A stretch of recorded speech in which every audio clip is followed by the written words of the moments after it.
കലാനുഷ്ഠാനം തന്നെയാണ്. അതുകൊണ്ട് ഒരു കാരണവശാലും തെയ്യത്തെ ജാതിയിൽ നിന്ന് വേർതിരിച്ചെടുക്കാൻ പറ്റില്ല. ഈ സമുദായക്കാരെ കൊണ്ടുവന്ന തെയ്യത്തെ നമ്പിയാരെ അംഗീകരിക്കാതിരിക്കാൻ വേണ്ടിയിട്ട് അതിനു വേണ്ടിയിട്ട് ഒരു ടെസ്റ്റ് വെച്ചതാണ്. ശരിക്കും നീലേശ്വരം വാലിൽ വെച്ച് കുന്നുപോലെ മേലെ കൂട്ടിയിട്ട് ഒരു വളരെ ആരോഗ്യം പോലെ ഒരു 18 വയസ്സിൽ ചെറിയ കുഞ്ഞിനെ കൊണ്ട് 16 വയസ്സിൽ കുഞ്ഞിനെ കൊണ്ട് ഈ മേലയെ ഓവർകം ചെയ്ത് കഴിഞ്ഞാൽ, ഇതിനെ അതിജീവിച്ചു കഴിഞ്ഞാൽ ഇതിന്റെ തെയ്യത്തെ ഞാൻ അംഗീകരിക്കാമെന്ന ഒരു ധാർഷ്ട്യത്തിന്റെ ഭാഗമായി ഉള്ള വിജയകാര്യം ടീച്ചാറുണ്ട് എന്ന ചരിത്രപരമായ വശത്തിനാണ് നമുക്ക് മനസ്സിലാക്കാം.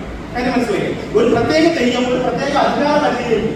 ക്ഷേത്രമാല പോലെ ഒരു എന്താ പറയുക ഗരിമയുള്ള തെയ്യത്തിന്റെ മേഖലയിലേക്ക്, അല്ലെങ്കിൽ കുറച്ചുകൂടി പ്രബലതയുള്ള തെയ്യത്തിന്റെ മേഖലയിലേക്ക് ഒരു പുതിയ തെയ്യം ഉണ്ടാകുന്ന അസഹിഷ്ണുതയെ ടെസ്റ്റ് ചെയ്തതാണ് വിഷ്ണുമൂർത്തിയുടെ ടീച്ചാറുണ്ടിയുടെ ചരിത്രപരമായ വശം.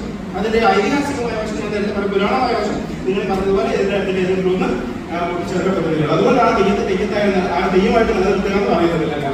തെയ്യത്തിന്റെ മേലെ നിങ്ങൾ ദയവ് ചെയ്തിട്ട് ഒരു ആര്യ ദൈവത്തിന്റെ ഹേലോ കൊടുക്കില്ല.